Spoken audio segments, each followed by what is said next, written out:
La muerte de Artemio Cruz fue escrita por Carlos Fuentes Macías, quien nació en Panamá el 11 de noviembre de 1928 y falleció el 15 de mayo de 2012 en la Ciudad de México. La muerte de Artemio Cruz tenía como propósito lograr que el lector pudiera sentir como si estuviera presente en cada día de vida de Artemio. Es una novela política con realismo mágico y ficción histórica. Fue publicada en el año 1962 por el antes mencionado Carlos Fuentes, quien fue un político, lo cual estudió Derecho, y eso nos da un pequeño ejemplo de lo que era Carlos Fuentes como mexicano. Los personajes relevantes que podemos encontrar dentro de la novela son Artemio Cruz, que es el protagonista, y el anciano que está postrado en cama, que también se caracteriza por ser un hombre inteligente y muy ambicioso. Gonzalo Bernal, quien es su amigo y cuñado de Artemio. Lunero, que es el tío que lo crió y lo vio nacer, es su figura paterna y a quien más amó en los primeros años de su vida. Catalina, su esposa, y quien lo odia en secreto junto con su hija Teresa, fue quienes despojaron toda su fortuna y siempre estuvieron muy pendientes sobre las riquezas que tenía. Y también tenemos a Regina, quien es un personaje muy importante, pues es su verdadero amor, quien lamentablemente falleció en una de sus expediciones en un pueblo en el que asistieron. La narrativa está en 3 personas, es decir, yo, tú y él, lo cual es primera, segunda y tercera persona, pero los 3 hacen referencia a Artemio Cruz, lo cual es algo muy extraño y poco común encontrar en los libros o novelas, dando un estilo y toque único que solo puede crear Carlos Fuentes, que incluso la propia Secretaría de Educación Pública avala y reconoce como una de las mejores obras literarias mexicanas. Él es un escritor mexicano que se identifica por ser un gran político dentro de nuestro país. Si nosotros queremos entender el libro, debemos conocerlo a él también, pues van al unísono. Es por eso que si hablamos de Carlos Fuentes y leemos a fondo sus obras, entenderemos que hay aspectos que se repiten en sus historias, como personas de edad avanzada, en su lecho de muerte, el ámbito histórico mexicano y el sucio ambiente político y económico que alberga nuestro país desde tiempos inmemoriales. Si bien Carlos Fuentes nació dentro de una familia estable económicamente y eso le abrió muchas oportunidades y puertas, esto lo hubiera logrado aun si no lo hubiera tenido. ¿Cómo lo sabemos? ¿Cómo lo sabe él mismo? Bueno, por medio de Artemio Cruz, que él es un reflejo de él mismo.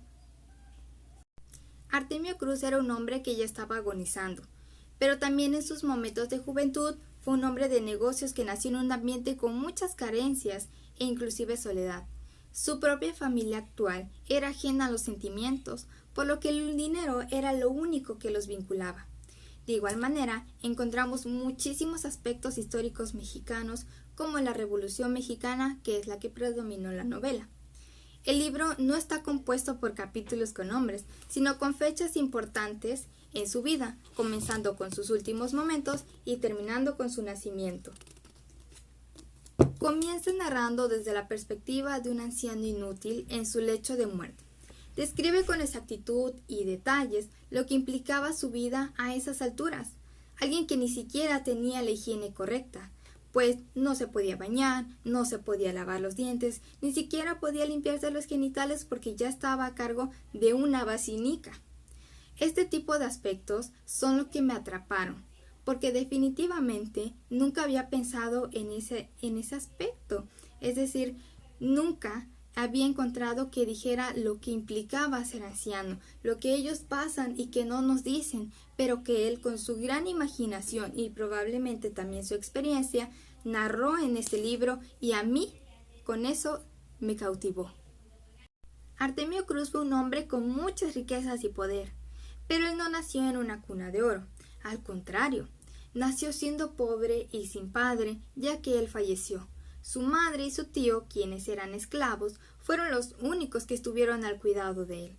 Su madre, lamentablemente, murió a sus primeros años de vida, y a Lunero, su tío, por un accidente, Artemio le disparó y este último perdió la vida.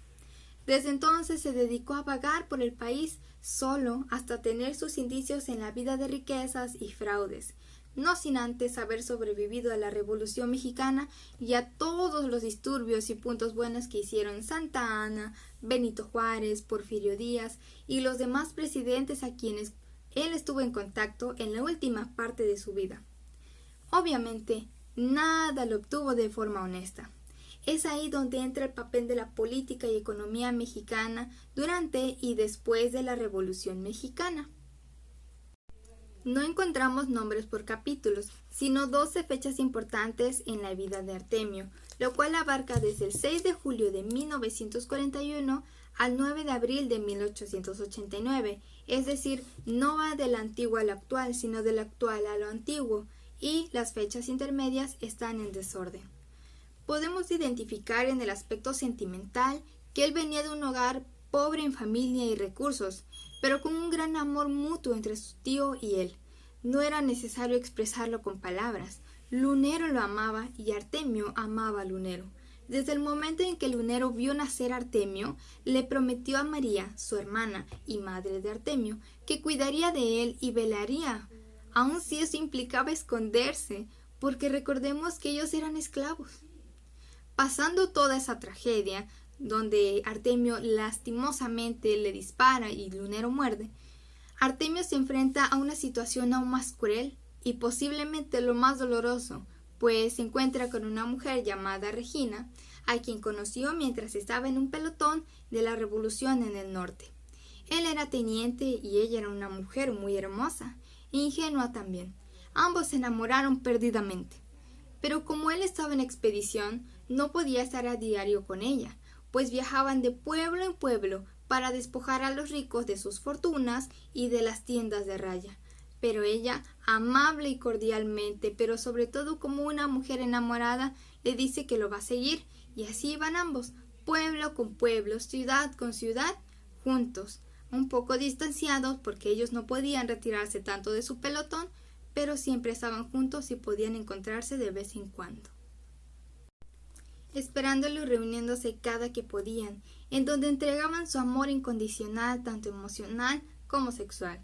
Inclusive, él 7 meses después de estar con ella, había decidido desertar de todas sus expediciones con tal de estar a su lado. Sin embargo, justo en esos días llegaron a un pueblo nuevo y ella, quien lo siguió, fue víctima de otro pelotón que asesinó a todos los habitantes que estaban en contra de los zapatistas. Cuando él la vio colgada, fría, sin fuerzas, sintió que su mundo se le vino abajo. Lloró como un niño y ese dolor jamás se desvaneció. Desde ese momento entró en una depresión tan fuerte que incluso él jamás olvidaría esa sensación de amarla pero verla sin vida. Posterior a eso comenzó a hacer todo tipo de atrocidades, legales e ilegales, torturar gente y manipular personas para su propio beneficio. Tuvo que casarse de mala gana y a la fuerza con Catalina, con quien tuvo una sola hija llamada Teresa, que solo estaban interesadas en sus riquezas y su dinero. Sin embargo, jamás trataron de disimularlo. Su yerno, quien también estaba cegado de ese interés y dinero, era capaz de besarle los pies con tal de poder tener un poco de lo que tenía Artemio, sin saber que él había pasado por un gran trabajo, por un gran camino totalmente desastroso y muy doloroso a partir de lo que le pasó a Regina. A grandes rasgos observamos cómo retratan el fracaso de la Revolución Mexicana para algunas personas. Carlos Fuentes trató de abarcar todo tipo de momentos y bases en esta novela, tanto que podemos tener todo tipo de escenarios, desde un hogar, una choza carente de comida, cama, con lodo y ríos alrededores, hasta ferrocarriles y vidas llenas de lujos que podemos encontrar en el siglo de 1900. Prácticamente tenemos todo tipo de panoramas y ni siquiera nos dimos cuenta. En lo personal, me fascinó. Añoro en gran manera la mentalidad y el vasto conocimiento que poseía Carlos Fuentes. Esa capacidad de alterar mi corazón, jugar con mis sentimientos, no cualquier escritor lo hace porque él se va por el lado emotivo pero también cruel. Algo similar a decir te amo pero tienes el carácter demasiado horrible y que la otra persona responda sí, pero es que tú también eres un inútil en estos aspectos, pero me satisfaces amorosamente. Saber que ese enorme talento lo tenía nuestro país con Carlos Fuentes es un gozo que se añade a mi gusto y orgullo como mexicana. Sin duda, si te gusta el ambiente político e histórico mexicano, este libro es para ti. Porque no es una novela que tenga un final feliz o un final malo. Es todo de acuerdo a la perspectiva que tú lo quieras lograr. Porque tú puedes decir que prácticamente encontramos a un hombre que logró arrepentirse de todos los desdenes que tuvo en su vida, pero también una persona que desde una cuna baja logró tener muchas riquezas. Así que todo depende de qué perspectiva tengas tú de ti mismo, del autor y de nuestra gran novela. Esta fue la reseña de A muerte de Artemio Cruz por Carlos Fuentes.